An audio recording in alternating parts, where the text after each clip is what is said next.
जय हिंद मित्रों। इसमें हम आनुवांशिकता नाम का एक पार्ट है कक्षा 10 में, इसका अध्ययन करेंगे विस्तार से। और क्लास 10th का बोर्ड एग्ज़ाम आने वाला है, उसमें विज्ञान जो विषय है, साइंस 70 नंबर का होता है यूपी बोर्ड में, जिसमें एक फिज़िक्स है, केमिस्ट्री है और बायोलॉजी है, यानी कि भौतिक विज्ञान, रसायन विज्ञान और जीव विज्ञान। तो जीव विज्ञान विषय में एक पार्ट है आनुवंशिकता, इसका विस्तार से अध्ययन करेंगे। एक बार चैप्टर को अध्ययन कर लेंगे 1 आध घंटे में तो पूरा कंसेप्ट क्लियर हो जाएगा, तो सारे प्रश्नों को करना आसान हो जाएगा। और आसान चैप्टर है, इंटरेस्टिंग चैप्टर है। आनुवंशिकता को इंग्लिश में कहा जाता है जेनेटिक्स, GENETICS, जेनेटिक्स कहा जाता है।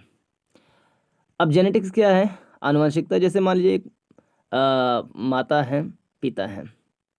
हम जीव विज्ञान में माता को X के रूप में मान लेते हैं और पिता को Y के रूप में मान लेते हैं कि माता X है और पिता Y है। तो इन दोनों का आपस में क्या हुआ? प्रजनन हुआ और उससे एक संतान उत्पत्ति हुई। संतान का नाम मान लीजिए A है। तो इस संतान में माता से जो जो गुण आएंगे, पिता से जो जो गुण आएंगे, उसे कहा जाता है आनुवांशिक गुण। यानी माता और पिता का जो गुण है, जो शारीरिक बौद्धिक विशेषताएं हैं, उसका अपनी संतानों में हस्तांतरण या स्थानांतरण या जाना कहलाता है आनुवंशिक गुणों का जाना। और इस विषय का अध्ययन जिसमें किया जाता है उसे कहा जाता है आनुवंशिकता। सिंपल सा। और प्रजनन क्या होता है? जब कोई एक मादा माने फीमेल और एक नर यानी कि मेल, ये दोनों आपस में संभोग करके एक भ्रूण का निर्माण करते हैं। मादा के गर्भ में एक भ्रूण का निर्माण होता है, जो भ्रूण विकसित होकर के एक शिशु को जन्म देता है। तो इस सारे प्रोसेस को कहा जाता है प्रजनन।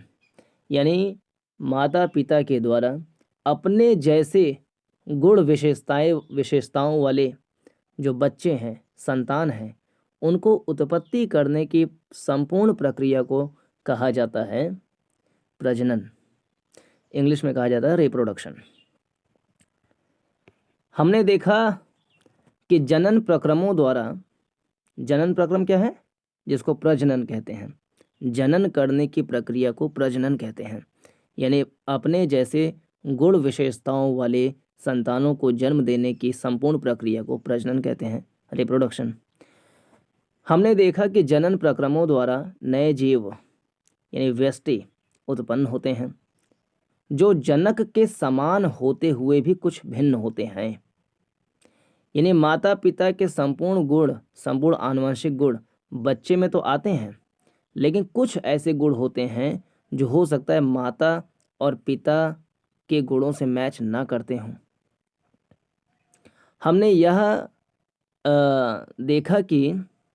यह चर्चा की है कि अलैंगिक जनन में भी कुछ विभिन्नताएं कैसे उत्पन्न होती हैं। देखिए, जनन जो है 2 प्रकार के होते हैं।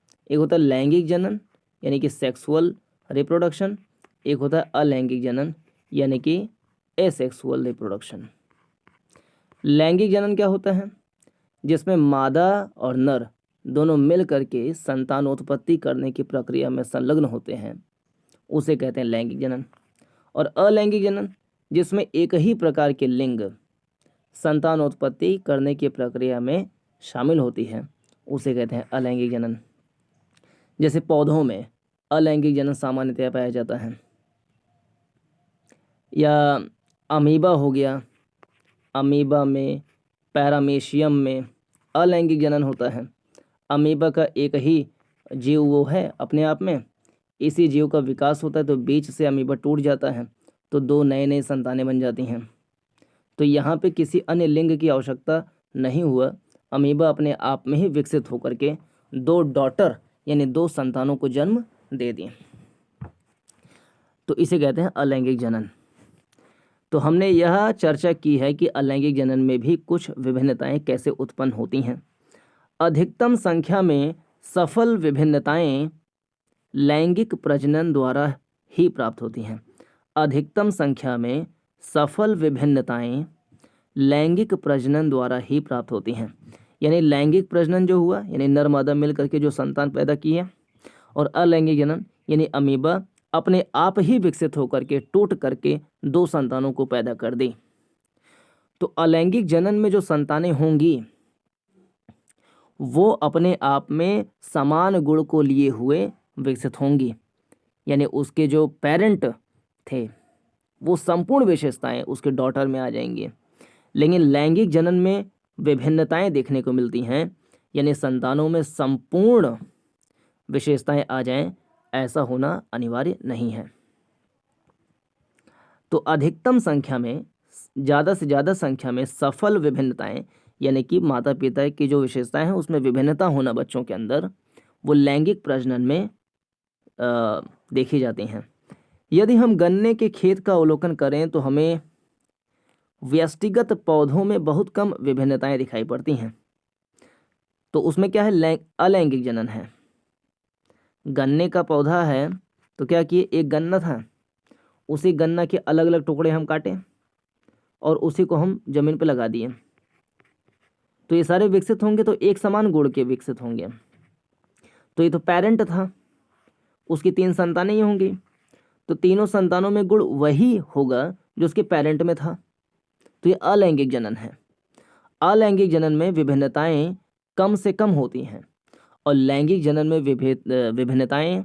विविधताएं अधिक से अधिक होती हैं। यदि हम गन्ने के खेत का अवलोकन करें तो हमें व्यष्टिगत पौधों में बहुत कम विभिन्नताएं दिखाई पड़ती हैं। मानव एवं अधिकतर जंतु जो लैंगिक जनन द्वारा उत्पन्न होते हैं, देखो मानव है तो लैंगिक जनन करता है, यानी नर मादा मिल करके बच्चा पैदा करता है। जंतु हैं जैसे कुत्ता, घोड़ा, गधा, कोई भी जंतु है वो नर और मादा मिल करके संतान उत्पत्ति करते हैं, तो लैंगिक जनन है वो। अमीबा, पैरामेशियम करते हैं अलैंगिक जनन। गन्ना या कुछ और जो कलम करके पौधे लगाए जाते हैं जैसे गुलाब, तो अलैंगिक जनन है। तो मानव एवं अधिकतर जंतु जो लैंगिक जनन द्वारा उत्पन्न होते हैं उनमें व्यष्टिगत स्तर पर अनेक भिन्नताएं परिलक्षित होती हैं। यानी मानव के बच्चे में अपने माता पिता की तुलना में कुछ न कुछ विभिन्नताएं दिखाई पड़ेंगी, कुछ अलग विशेषताएं दिखाई पड़ सकती हैं। ऐसे जंतु हैं उनके कोई बच्चे हुआ तो पेरेंट के विशेषताओं में से अधिकांश उसके अंदर में आएंगे, लेकिन कुछ विशेषताएं उसके अंदर में अपने आप में अलग होंगी। इस अध्याय में हम उन क्रिया विधियों का अध्ययन करेंगे जिनके कारण विभिन्नताएं उत्पन्न एवं वंशागत होती हैं। विभिन्नताएं कैसे वंशानुगत तरीके से आगे बढ़ती हैं और कैसे विभिन्नताएं लैंगिक जनन में सबसे ज़्यादा होता है, इसका अध्ययन करेंगे। तो अभी तक की परिचर्चा में हमने देखा कि नर और मादा या कभी कभी सिर्फ एक ही लिंग के द्वारा अपने जैसे गुणों वाले संतान उत्पत्ति करने की संपूर्ण प्रक्रिया प्रजनन कहलाती है। दूसरी बात, प्रजनन 2 प्रकार का होता है, एक लैंगिक जनन, एक अलैंगिक जनन। लैंगिक जनन में नर और मादा 2 विपरीत लिंगों की आवश्यकता पड़ती है, दोनों प्रजनन करके संतान उत्पत्ति करने में हिस्सेदारी करते हैं और उनके संतानों में विभिन्नताएं बहुत ज़्यादा दिखाई पड़ सकती हैं। अलैंगिक जनन में जो विभिन्नताएं हैं वो कम से कम परिलक्षित होते हैं। एग्जाम्पल देखें, लैंगिक जनन में जैसे जंतु, मानव, ये सब लैंगिक जनन करते हैं, और कुछ पौधे हैं अमीबा, पैरामेशियम, पौधे में जैसे गन्ना हो गया, गुलाब हो गया, ये सब अलैंगिक जनन करते हैं। तो इसको हमने देखा। अब जनन के दौरान विभिन्नताओं का संचयन, जब जनन होता है तो विभिन्नताएं, उसका संचयन कैसे होता है? संचय मतलब होता है इकट्ठा करना, या विभिन्नताएं कैसे होती हैं। जैसे देखिए यहाँ पे ये पेरेंट है, उसके 2 संतान हुए, एक ये, एक ये। तो ये पेरेंट पूरा पूरा नीला है, ये एग्जाम्पल के रूप में दिखा रहा है कि उत्तरोत्तर पीढ़ियों में विविधता की उत्पत्ति शीर्ष पर दर्शाए गए पहली पीढ़ी के जीव हैं। मान लीजिए कि दो संतति को जन्म देंगे जिनकी आधारभूत शारीरिक संरचना तो एक समान होगी, परंतु विभिन्नताएं भी होंगी। इनमें से प्रत्येक अगली पीढ़ी में दो जीवों को उत्पन्न करेगा। चित्र में सबसे नीचे दिए गए चारों जीव व्यष्टि स्तर पर एक दूसरे से भिन्न होंगे। कुछ विभिन्नताएं विशिष्ट होंगी, जबकि कुछ उन्हें अपने जनक से प्राप्त हुई हैं, जो स्वयं आपस में एक दूसरे से भिन्न थे। मतलब ये मान लो कि दादा हैं, दादा के दो बच्चे हुए, ये और ये। इन दोनों में संपूर्ण विशेषताएं दिख तो रही हैं कि सबके दो पैर हैं, दो हाथ है, सिर है, पेट है, लेकिन इसके ऊपरी हिस्से में कुछ परिवर्तन है पिता से, पेरेंट से, और इसके निचले हिस्से में कुछ परिवर्तन है। अब इस वाले पेरेंट से दो बच्चे हुए, एक ये वाला, एक ये वाला। इसके सिर और इसके सिर में विशेषताएं मिल रही हैं, सब कुछ विशेषताएं मिल रही हैं, लेकिन इसका दायां हाथ और इसके दाएं हाथ में विशेषताएं अलग हो गई। इसका एक और बच्चा है, इसकी सारी विशेषताएं मिल रही हैं, लेकिन इसका दायां हाथ बायां हाथ और बाएं हाथ में विशेषताएं अलग हो गई हैं। ऐसे ये वाला पिता है, इसके दो संतानें हैं, इसमें काफ़ी सारे अंतर दिखाई पड़ रहे हैं कि सर, हाथ तो सेम है, पैर सेम है, लेकिन पेट में अंतर दिख गया।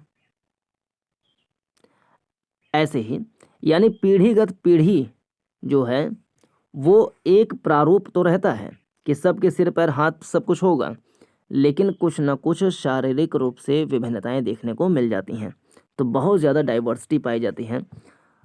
इतने 8 बिलियन मानव हैं, 800 करोड़ से ज़्यादा मानव हैं संसार में। इसमें से कुछ होंगे जो एकदम डिक्टो मैच करते होंगे दिखने में, लेकिन अधिकांश देखें सबका चेहरा, रंग, रूप कुछ न कुछ भिन्न होता है। तो ये बहुत सारी विविधताएं पाई जाती हैं मानव के अंदर। तो जनन के दौरान विभिन्नताओं का संचयन पूर्ववर्ती पीढ़ी से, यानी कि इनसे, वंशागति संतति को, यानी जो आगे पीढ़ियां चल रही हैं, ये पीढ़ी आई, फिर इस पीढ़ी के द्वारा ये नई पीढ़ी बन गई, तो पूर्ववर्ती पीढ़ी से वंशागति संतति को एक आधारिक शारीरिक अभिकल्प यानी डिजाइन एवं कुछ विभिन्नताएं प्राप्त होती हैं। यानी इससे इस पीढ़ी में और इस पीढ़ी से इस पीढ़ी में, इस पीढ़ी से अगली पीढ़ी में, अगली पीढ़ी में, अगली पीढ़ी में कुछ विशेषताएं तो एक जैसी मिलेंगे, जैसे सब दिखने में मानव दिखेंगे, सारी विशेषताएं मिल रही हैं।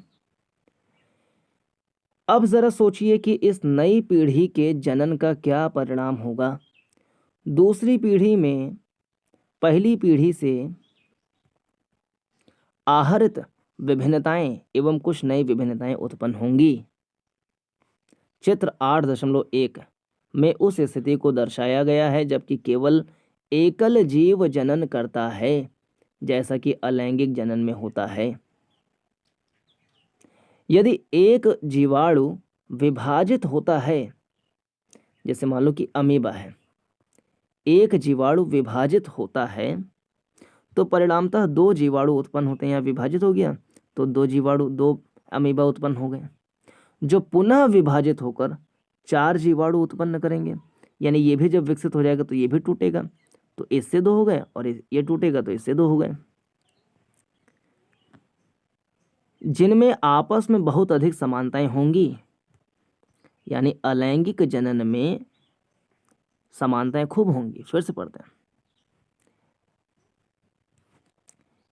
एक एकल जीव जनन करता है, जैसा कि अलैंगिक जनन में होता है। अलैंगिक जनन में एकल जीव, अकेला जीव ही जनन करता है, खुद में है, वही विकसित होगा, मैच्योर होगा, तो टूट करके 2 डॉटर, 2 संतानें बन जाएंगी और पेरेंट अपने आप में खत्म, वही पेरेंट ही 2 डॉटर बन गया अपने आप में। यदि एक जीवाणु विभाजित होता है तो परिणामतः 2 जीवाणु उत्पन्न होते हैं, जो पुनः विभाजित होकर 4 जीवाणु उत्पन्न करेंगे, जिनमें आपस में बहुत अधिक समानताएं होंगी। उनमें आपस में बहुत कम अंतर होगा। जो डीएनए के प्रतिकृति के समय न्यून त्रुटियों के कारण उत्पन्न हुई होंगी। परंतु यदि लैंगिक जनन होता, यानी मानव का बच्चा है या किसी जंतु का बच्चा है, तो विविधता अपेक्षाकृत और अधिक होती।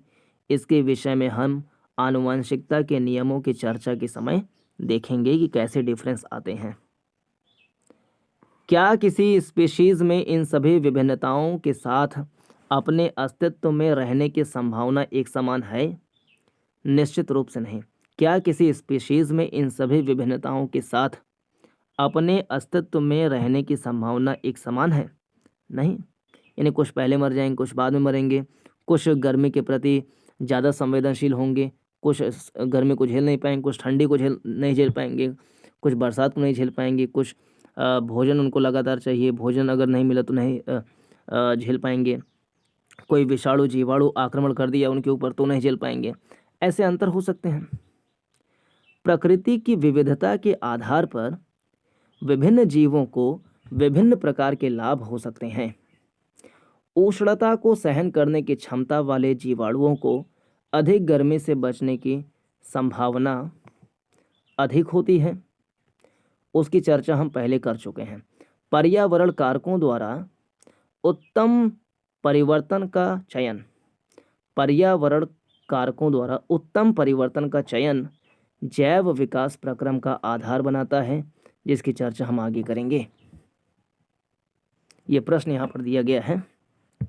यदि एक लक्षण ए अलैंगिक प्रजनन वाली समष्टि के 10% सदस्यों में पाया जाता है तथा लक्षण बी उसी समष्टि में 60% जीवों में पाया जाता है, तो कौन सा लक्षण पहले उत्पन्न हुआ होगा?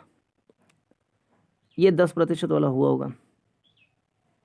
विभिन्नताओं के उत्पन्न होने से किसी स्पीशीज का अस्तित्व किस प्रकार बढ़ जाता है? देखिए, ये क्वेश्चन अच्छा है, कंसेप्चुअल। विभिन्नताओं के उत्पन्न होने से किसी स्पीशीज का अस्तित्व किस प्रकार बढ़ जाता है? देखिए, जैसे मान लो आम है, स्पीशीज मतलब होता है प्रजाति। आम है, आम की कई प्रजाति हैं, प्रजाति ए, प्रजाति बी, प्रजाति सी, प्रजाति डी, मान लो ऐसे 4 प्रजातियां हैं। कई प्रजातियां हैं होती हैं, हम 4 प्रजाति ले लिए। इसमें से हर एक प्रजाति की जो आनुवंशिक गुण हैं वो अलग अलग होंगी। जैसे हो सकता है ए गर्मी को सहने की क्षमता इसके अंदर ज़्यादा हो।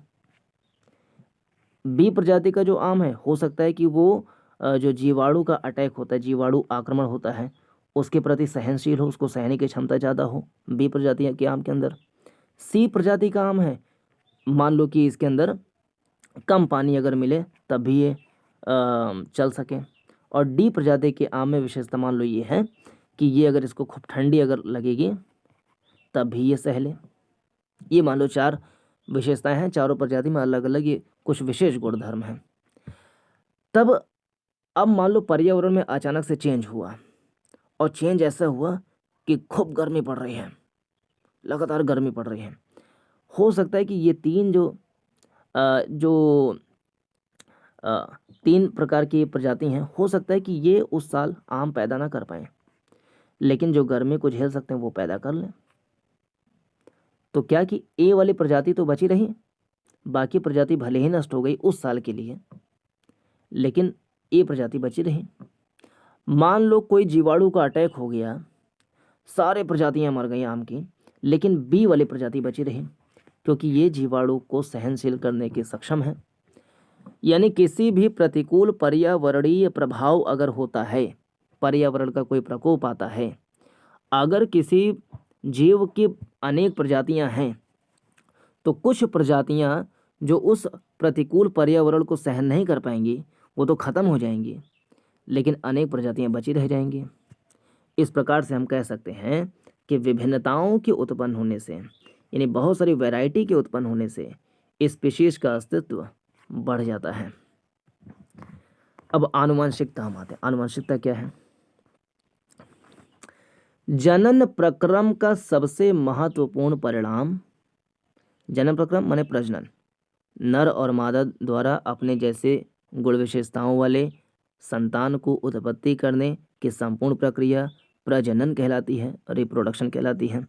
तो जनन प्रक्रम का सबसे महत्वपूर्ण परिणाम संतति के यानी संतानें जो बच्चे हैं संतति के जीवों के समान डिजाइन अभिकल्पना का होना है। तो जनन प्रक्रम यानी माता पिता जो बच्चे हैं वो भी इंसानी बच्चे दिख रहे हैं, ये मेन उसका परिणाम होता है। यानी कि माता पिता मतलब इंसानी माता पिता हैं और बच्चा जो है गधा वाला हो गया है, ऐसा नहीं, बच्चा इंसानी बच्चा पैदा होगा।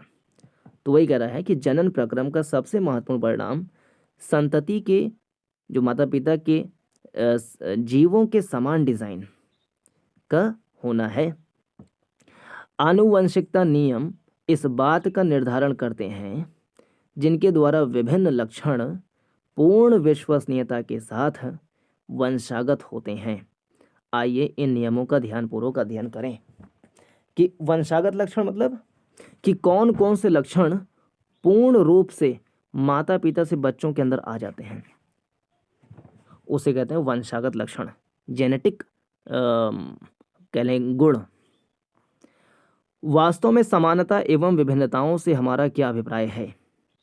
हम जानते हैं कि शिशु में मानव के सभी आधारभूत लक्षण होते हैं, फिर भी यह पूर्ण रूप से अपने जनकों यानी माता पिता जैसा दिखाई नहीं पड़ता तथा मानव समष्टि में यह विभिन्नता स्पष्ट दिखाई देती है। यानी माता पिता का बच्चा इंसानी बच्चा ही पैदा होगा, लेकिन उस इंसानी बच्चे में अपने माता पिता से कुछ अलग गुणधर्म दिखाई पड़ेंगे। चेहरा थोड़ा सा मोटा छोटा होगा, हाइट थोड़ी सी लंबी ऊंची हो सकती है, छोटी बड़ी हो सकती है, मोटापा थोड़ा सा कम ज़्यादा हो सकता है, आंखों की गोलाइयाँ कम ज़्यादा हो सकती हैं, कुछ ना कुछ जेनेटिक कुछ ना कुछ अंतर जो है दिख जाएगा, लेकिन रहेगा वो इंसान ही।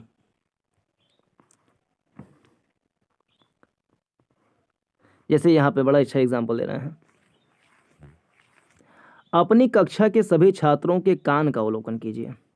ऐसे छात्रों की सूची बनाइए जिनकी कर्णपाली यानी ईयरलोब क्या ये चीज कर्णपाली स्वतंत्र हो तथा जोड़ी हो। यानी कि देखिए ये जोड़ा हुआ है यहाँ पे और ये स्वतंत्र है, यानी कि अलग से लटका हुआ है। जोड़े कर्णपाली वाले छात्रों एवं स्वतंत्र कर्णपाली वाले छात्रों के प्रतिशत की गणना कीजिए, यानी कितने परसेंट हैं जो स्वतंत्र कर्णपाली वाले हैं, कितने परसेंट जिनका कान से लगा हुआ है। प्रत्येक छात्र के कर्णपाली के प्रकार को उनके जनक से मिलाकर देखिए। इस प्रेक्षण के आधार पर कर्णपाली की वंशगति के संभावित नियम का सुझाव दीजिए। यानी हम बता सकते हैं कि कितने प्रतिशत बच्चों के कर्णपाली अपने माता पिता जैसे हैं, कितनों के नहीं हैं, ऐसा हम गणना कर सकते हैं।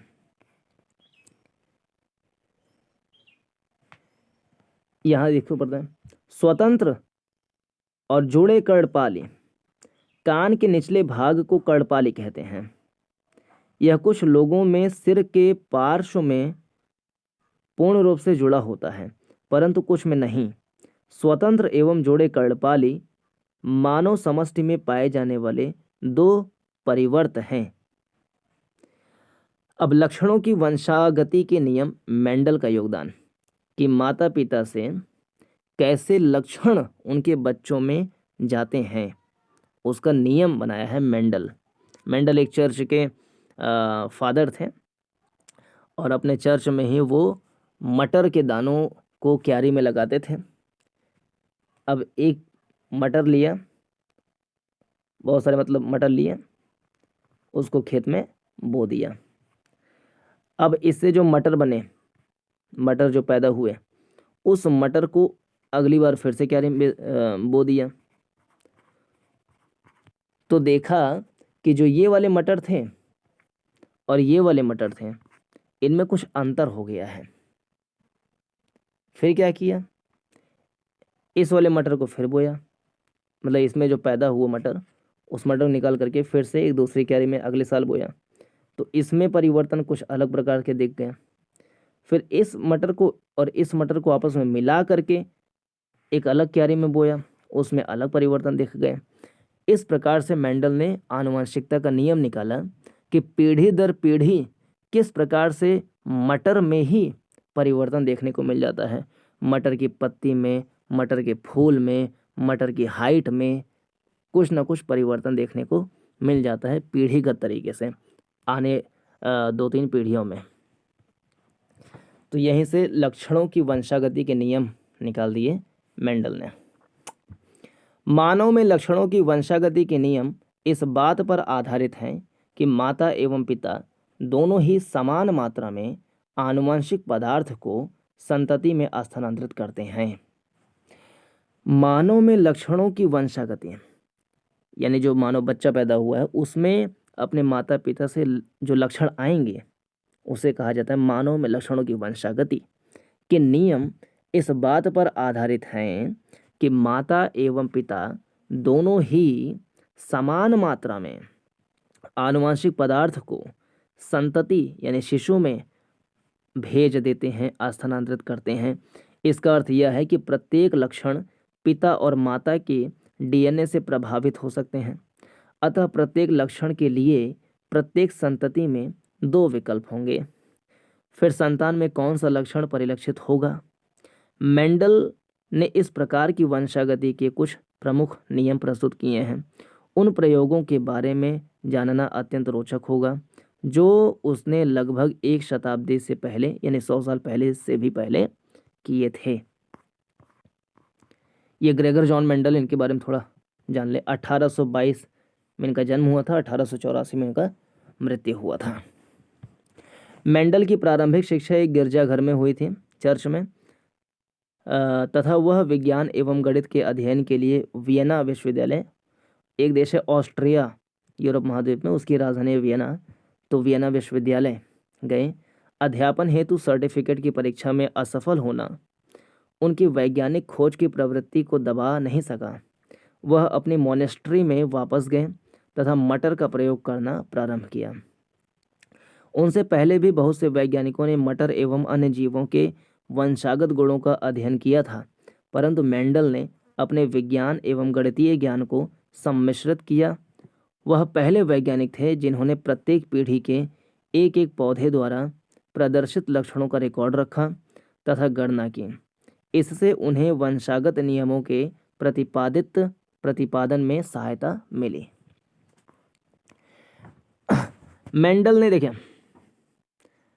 मेंडल ने मटर के पौधे के अनेक विपर्यासी यानी विकल्पी लक्षणों का अध्ययन किया, जैसे कि उसकी लंबाई में अंतर क्या हो रहा है, फूल के कलर में क्या अंतर हो रहा है, पत्ती में क्या अंतर हो रहा है इत्यादि ऐसे लक्षण अनुभव किए कि अगली पीढ़ी में अपने पेरेंट मटर से क्या भिन्नता दर्शा रहा है, जो स्थूल रूप से दिखाई देते हैं। उदाहरणतः गोल झुर्रीदार बीज। फिर समझें, मटर है, इसको बोया तो फिर 3-4 मान लो मटर बन गया उसमें से, फिर इस मटर को अगले बार बोया तो उससे मटर बन गए। तो देखना ये है कि पहली पीढ़ी के मटर और दूसरी पीढ़ी के मटर में क्या अंतर हैं। अंतर किस बात का देखा जाएगा कि क्या गोल मटर है या झुर्रीदार बीज है। अगले पीढ़ी में जो पौधे उत्पन्न हुए वो लंबे हैं कि बौने हैं, तो गोल झुर्रीदार हैं कि लंबे बौने हैं, सफ़ेद फूल हैं या बैगनी फूल हैं इत्यादि, इन सब का अध्ययन किया। उसने विभिन्न लक्षणों वाले मटर के पौधों को लिया, जैसे कि लंबे पौधे लिए और बौने पौधे लिए। इससे प्राप्त संतति पीढ़ी में यानी अगली जो मटर उत्पादन होगा उसमें लंबे एवं बौने पौधों के प्रतिशत की गणना की कि लंबे पौधे हमने बोए, लंबे पौधे वाले बीज बोए तो उसमें कितने प्रतिशत लंबे पौधे वाले बीज बने, बौने पौधे वाले बीज हम बोए तो कितने प्रतिशत बीज बौने पौधे के हुए, इसका अध्ययन किया। प्रथम संतति पीढ़ी अथवा F1 में कोई पौधा बीज की ऊंचाई का नहीं था, यानी या तो लंबे पौधे वाले बीज थे या तो छोटे बौने पौधे वाले बीज थे। मध्यम ऊंचाई वाले पौधे के कोई बीज नहीं थे। तो प्रथम संतति पीढ़ी अथवा F1 में कोई पौधा बीज की ऊंचाई का नहीं था। सभी पौधे लंबे थे। इसका अर्थ था कि दो लक्षणों में से केवल एक पैतृक जनकीय लक्षण ही दिखाई देता है, उन दोनों का मिश्रित प्रभाव दृष्टिगोचर नहीं होता। तो अगला प्रश्न था कि क्या F1 पीढ़ी के पौधे अपने पैतृक लंबे पौधों से पूर्ण रूप से समान थे? मेंडल ने यानी लंबे पौधे वाले बोए बीज, तो क्या सारे जो बीज हुए वो सारे लंबे पौधे वाले ही बीज बन पाए? ये प्रश्न है। मेंडल ने अपने प्रयोगों में दोनों प्रकार के पैतृक पौधों F1 पीढ़ी के पौधों को स्वपरागण द्वारा उगाया, यानी कि जो लंबे पौधे वाले बीज हैं उसमें किसी प्रकार के अन्य प्रकार के यानी बौने पौधे वाले बीज को मिलाया नहीं, मिश्रण नहीं होने दिया। पैतृक पीढ़ी के पौधों से प्राप्त सभी संतति भी लंबे पौधे की थी। देखिए, लंबा पौधा बोया तो सारे जो बीज बने वो भी सब लंबे पौधे बने, ये निष्कर्ष निकल गया। परंतु F1 पीढ़ी के लंबे पौधों की दूसरी पीढ़ी अर्थात F2 पीढ़ी के सभी पौधे लंबे नहीं थे। यानी पहली पीढ़ी के जो बीज हुए वो तो सारे लंबे पौधे बन गए, लेकिन अब इस लंबे पौधे वाले जो बीज बने हैं नए वाले, इसको फिर से अगले साल बोया गया तो सभी लंबे पौधे के ही हों ऐसा नहीं हुआ, यानी 2 पीढ़ी के बाद परिवर्तन हो गया। वरन उनमें से 1/4 संतति बौने पौधे थे। फिर से हम देख लें, पैतृक पीढ़ी के पौधों से प्राप्त सभी संतति भी लंबे पौधों की थी, परंतु F1 पीढ़ी के लंबे पौधों की दूसरी पीढ़ी अर्थात F2 पीढ़ी के सभी पौधे लंबे नहीं थे, वरन उनमें से 1/4 संतति बौने पौधे थे। ठीक है, फिर समझ लें, पहली पीढ़ी के बीज ये हैं, इसको बोया तो सारे बीज लंबे पौधे वाले ही हुए, लेकिन अभी इस बीज को फिर अगले साल बोया गया तो उसमें से मान लो 100 पेड़ बने तो 25 पेड़ बौने हो गए और 75 पेड़ लंबे हो गए, ऐसा देखने को मिला।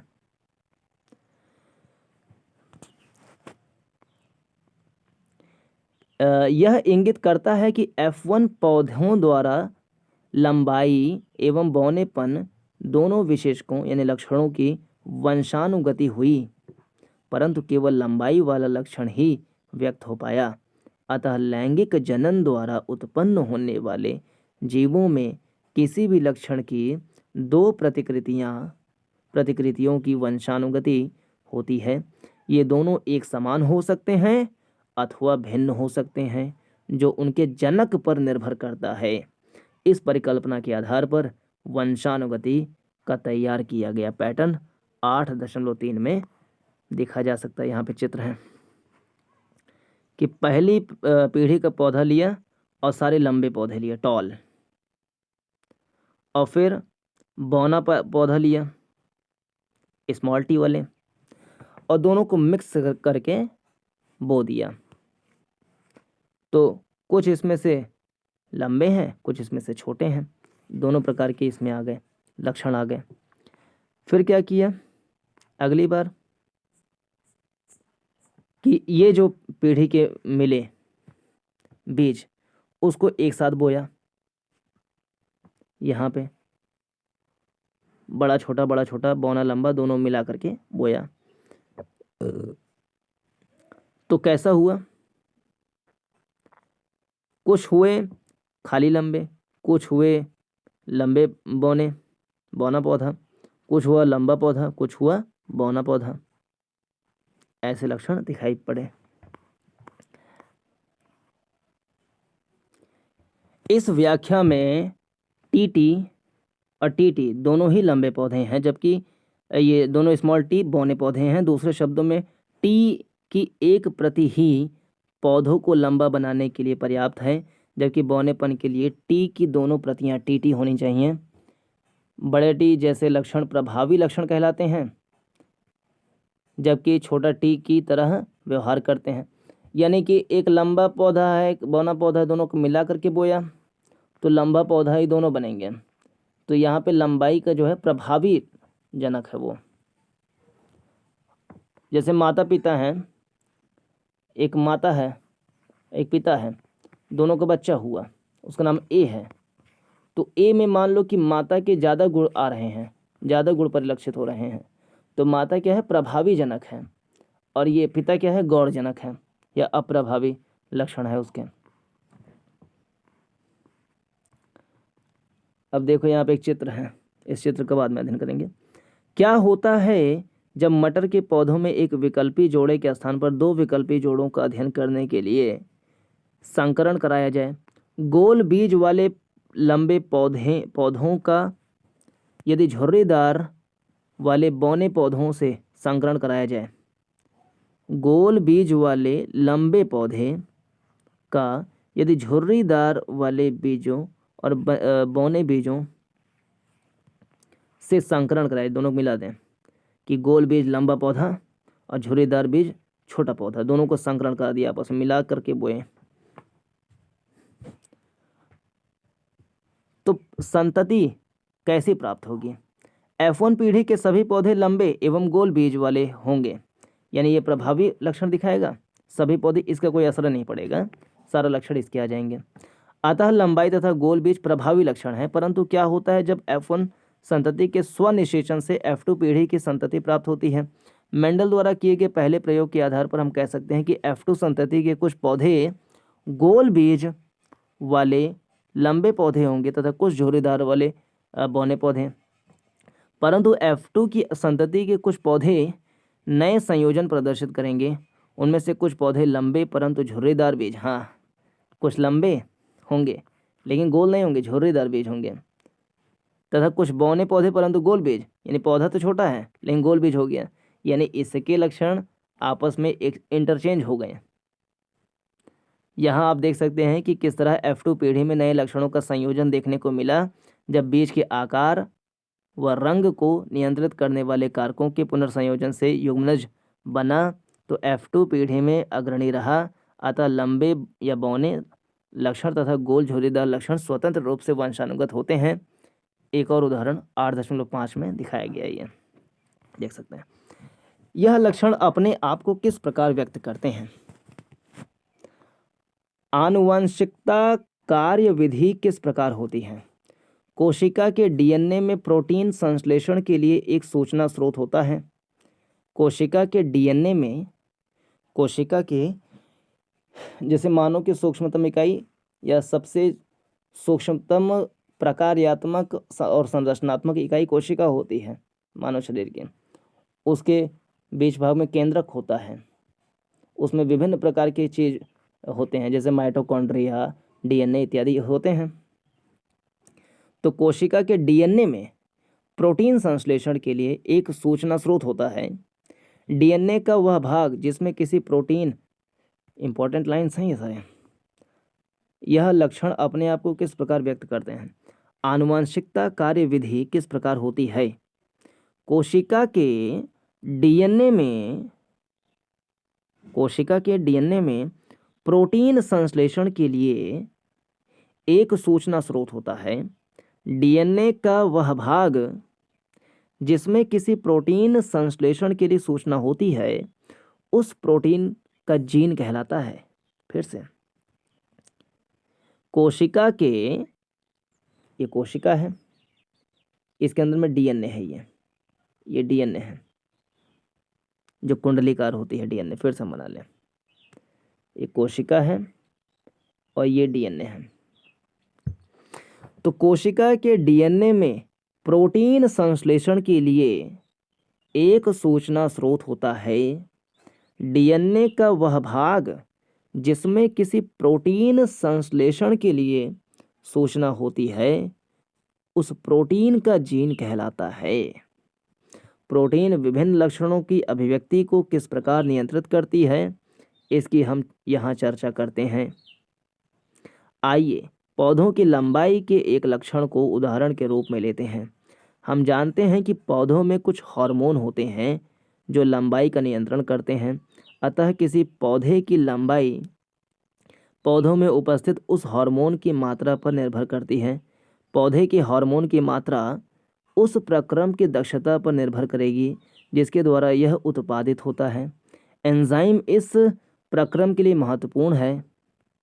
यदि यह एंजाइम यानी प्रकीर्ण दक्षता से कार्य करेगा तो हार्मोन पर्याप्त मात्रा में बनेगा तथा पौधा लंबा होगा।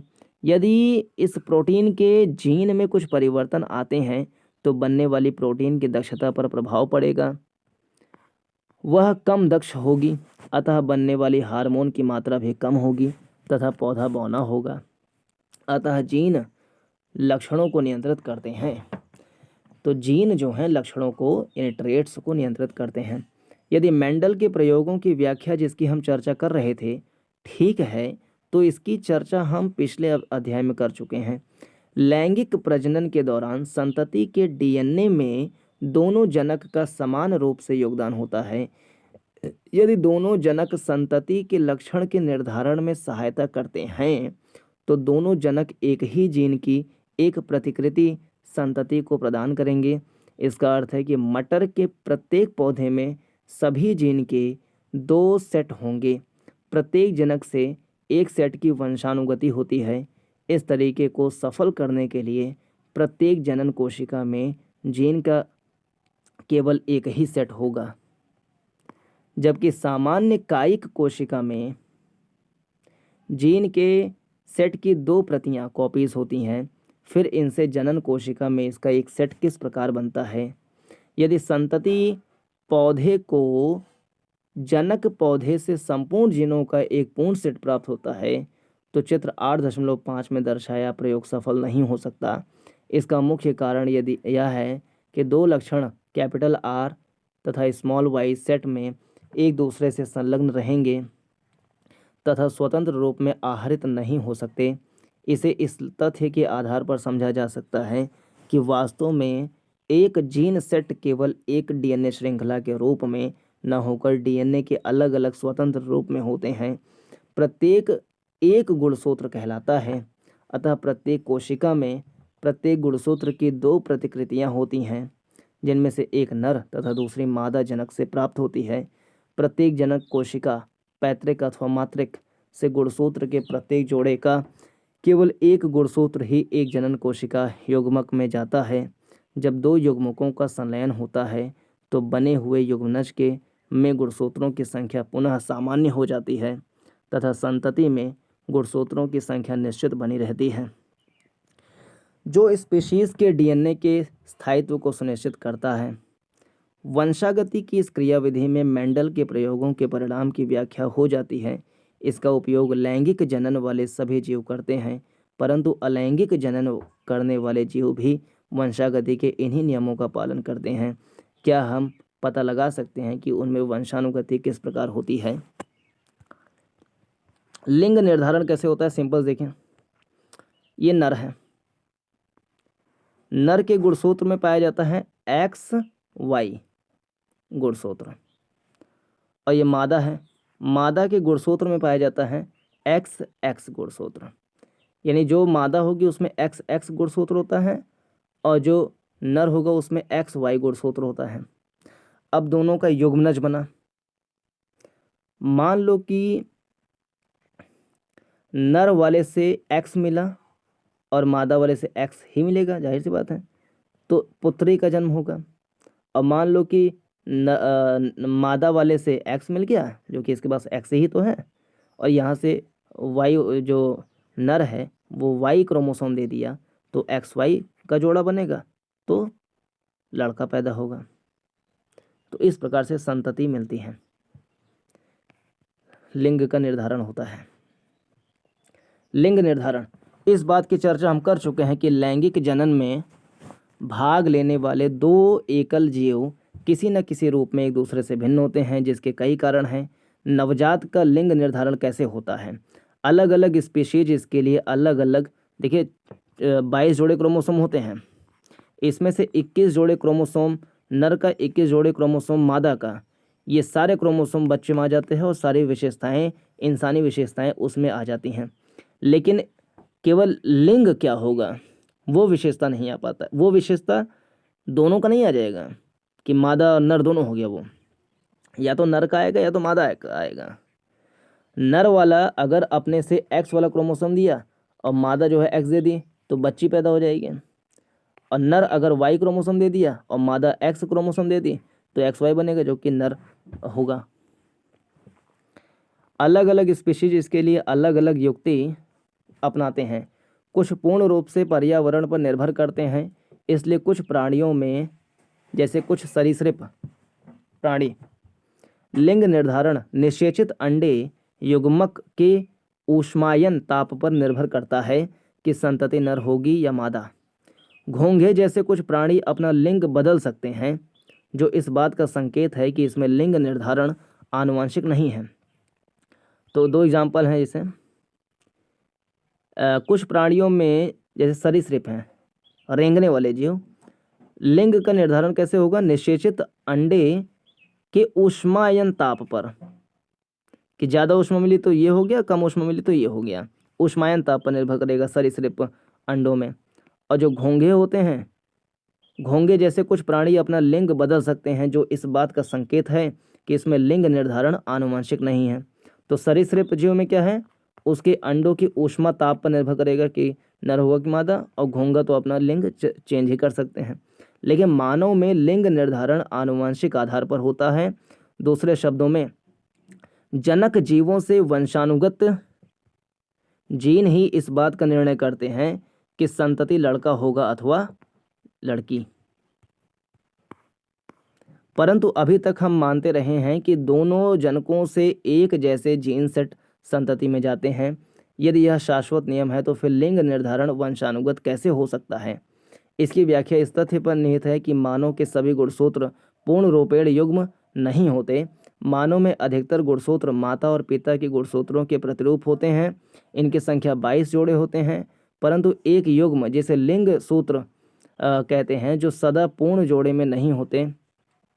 स्त्री में गुणसूत्र का पूर्ण युग्म होता है तथा दोनों एक्स कहलाते हैं, लेकिन पुरुष नर में यह जोड़ा परिपूर्ण जोड़ा नहीं होता, जिसमें एक गुणसूत्र सामान्य आकार का एक्स होता है तथा दूसरा गुणसूत्र छोटा होता है, जिसे वाई गुणसूत्र कहते हैं। अतः स्त्रियों में एक्स एक्स तथा पुरुष में एक्स वाई गुणसूत्र होते हैं। क्या अब हम एक्स और वाई का वंशानुगत पैटर्न पता कर सकते हैं, जैसा कि चित्र में दिखाया गया है 8.6 में? सामान्यतः आधे बच्चे लड़के एवं आधे लड़की हो सकते हैं। सभी बच्चे, चाहे वह लड़का हो अथवा लड़की, अपनी माता से एक्स गुणसूत्र प्राप्त करते हैं। अतः बच्चों का लिंग निर्धारण इस बात पर निर्भर करता है कि उन्हें अपने पिता से किस प्रकार का गुणसूत्र प्राप्त हुआ है। जिस बच्चे को अपने पिता से एक्स गुणसूत्र वंशानुगत हुआ है वह लड़की, एवं जिसे पिता से वाई गुणसूत्र वंशानुगत होता है वह लड़का। तो लड़का होगा कि लड़की, डिपेंड करता है पुरुष के गुणसूत्र पर, ना कि महिला के। आपने क्या सीखा? जनन के समय उत्पन्न विभिन्नताएं वंशानुगत हो सकती हैं। इन विभिन्नताओं के कारण जीव की उत्तरजीविता में वृद्धि हो सकती है। लैंगिक जनन वाले जीवों में एक अभिलक्षण इंट्रेट के जीन के दो प्रतिरूप होते हैं। इन प्रतिरूपों के एक समान न होने की स्थिति में जो अभिलक्षण व्यक्त होता है उसे प्रभावी लक्षण तथा अन्य को अप्रभावी लक्षण कहते हैं। विभिन्न लक्षण किसी जीव में स्वतंत्र रूप से वंशानुगत होते हैं। संतति में नए संयोग उत्पन्न होते हैं। विभिन्न स्पेशीज में लिंग निर्धारण के कारक भिन्न होते हैं।